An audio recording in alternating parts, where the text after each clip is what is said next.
Saya sebagai seorang lawyer muda, advokat muda, saya mempunyai channel YouTube. Pada saat saya beberapa kali membuat konten tentang Al Zaitun, banyak orang-orang yang mencoba untuk menghujat saya, mengatakan, wah Pablo bela Al Zaitun, Pablo bela Syekh Panji Gumilang. Saya mau tekankan bahwa memang benar saya bela Syekh Panji Gumilang dan saya bela Al Zaitun. Kenapa? Karena pada prinsipnya ketika kita berada di ruang publik, maka yang harus kita tunjukkan kepada orang adalah integritas kita sebagai seseorang yang berani berbicara di ruang publik. Kalau kita katakan banyak sekali sekarang YouTuber yang ngomong, saya netral, saya nggak ikut-ikutan. Justru itu adalah anak muda yang pengecut.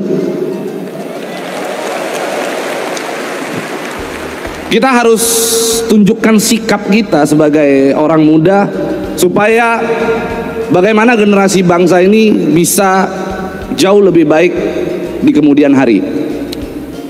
Jadi kalau kita berbicara tentang banyak hal di isu-isu yang beredar di luaran sana soal Al Zaitun, sebagai orang yang selama ini mengamati sosial media begitu masif ya, bahwa saya berani pastikan apa yang terjadi saat ini di sosial media itu tidak organik.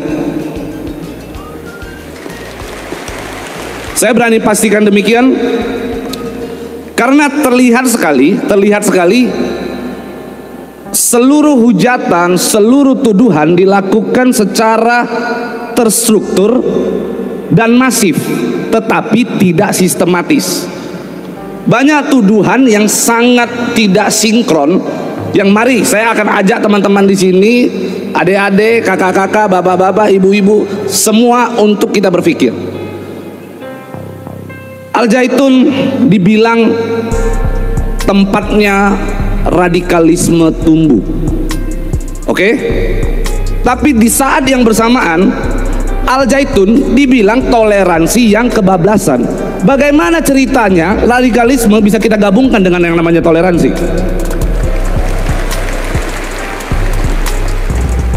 Lalu hari ini kita bisa lihat di sini begitu banyak tokoh-tokoh lintas agama. Kalaulah seandainya Al Zaitun sumbernya radikal, maka saya berani pastikan tokoh-tokoh lintas agama yang bukan muslim hari ini pulang tidak selamat. Udah pasti. Selain itu juga dikatakan bahwa Al Zaitun ini ada hubungannya dengan yang namanya NII. Tapi di saat yang bersamaan disebut bahwa katanya Al Zaitun itu adalah bentukan pemerintah yang untuk menghancurkan NII. Yang mana yang betul coba? Jadi dari situ saya agak ingin sharing sedikit ya. Saya pernah membuat satu eksperimen kepada teman-teman saya, sahabat-sahabat saya. Saya memasak satu mangkok mie instan. Lalu saya minta kepada teman-teman saya, kalian hujat ini mie instan. Ada satu orang yang bilang ini terlalu manis katanya. Yang satu bilang ini terlalu asin. Nah, bagaimana kata manis dan kata asin itu bisa bersatu coba? Ada lagi yang bilang ini pahit. Ada lagi yang bilang ini asam. Artinya dari situ kalau kita menggunakan sedikit saja cara berpikir kita yang baik, maka kita bisa pastikan seluruh tuduhan yang ada di luaran sana adalah tidak organik.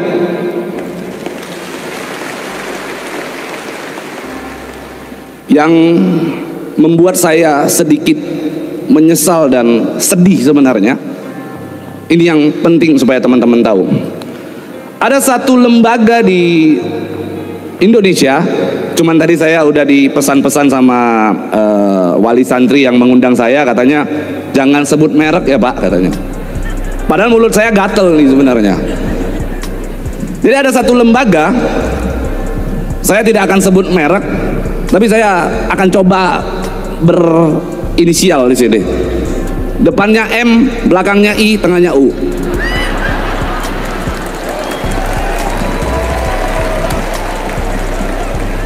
Jadi lembaga tersebut menurut saya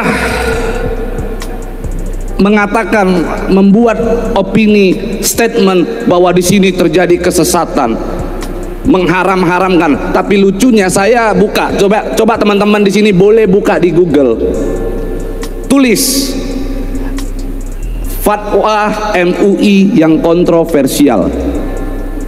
Bagaimana BPJS dikatakan haram? Hak kekayaan intelektual yang dilakukan oleh orang-orang, ya, artinya melanggar haki, itu katanya haram. Infotainment katanya haram. Segala sesuatu diharamkan, yang mana hal tersebut juga menurut saya tidak diatur di dalam Quran secara detail. Tapi MUI melakukan itu. Dia berani langsung tunjuk hidung katakan infotainment itu haram. Menurut saya agak rada-rada nyeleneh, tapi saya tidak akan sujon dengan yang namanya MUI. Saya anggap apa yang keluar dari MUI itu adalah pendapat. Maka kita sebagai sesama muslim, kita hargai pendapatnya dia. Dan kita harapkan MUI juga melakukan hal yang sama. Ketika ada pendapat yang keluar dari Syekh Panji Gumilang, maka kita harus hargai itu.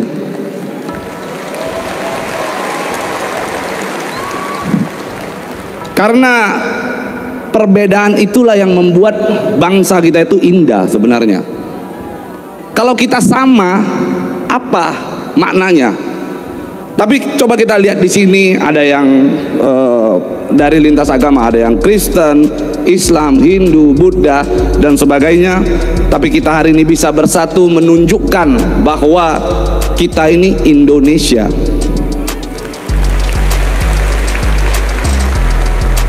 Jadi kalau seandainya orang-orang di luaran sana masih mencerca saya, membela Al Zaitun dan membela Syekh Panji Gumilang, saya tekankan, saya pasang badan untuk Syekh Panji Gumilang dan Al Zaitun.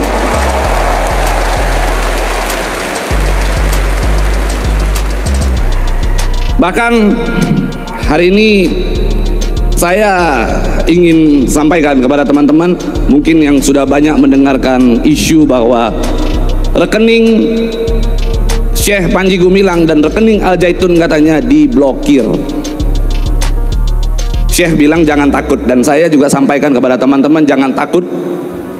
Kalau Al Zaitun kekurangan operasional, minta sama saya kasih.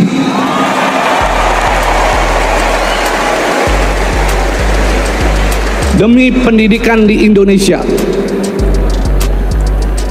Dan saya ingin sampaikan kepada seluruh teman-teman yang ada di sini, dulu sebelum saya datang ke Al Zaitun, saya pernah ngomong sama istri saya, jangan masukkan anak saya ke dalam pesantren, saya bilang. Karena dikhawatirkan nanti terlalu fanatik lah dan sebagainya.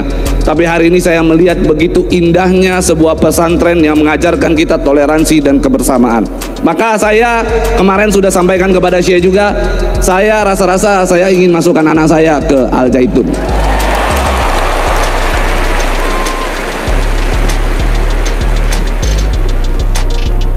Jadi semoga-moga dengan adanya hari ini, ya, kita bisa tunjukkan kepada orang-orang di luaran sana, kita bukan berbeda, tetapi mereka yang tidak mau menerima perbedaan kita. Karena mereka tidak mau menerima perbedaan kita, saatnya kita tunjukkan bahwa kita bisa. Karena saya punya keyakinan begini, kalau hari ini akibat daripada viralnya akhirnya Al Zaitun harus berakhir, maka ini adalah kemunduran dari demokrasi di Indonesia. Dan besok-besok jangan pernah ada lagi orang-orang yang berbicara tentang toleransi, karena muak saya dengarnya. Oke, kurang lebih itu aja dari saya. Semoga apa yang saya sampaikan bermanfaat untuk kita semua. Salam kenal, saya Pablo Putra Benua. Wassalamualaikum warahmatullahi wabarakatuh. Merdeka!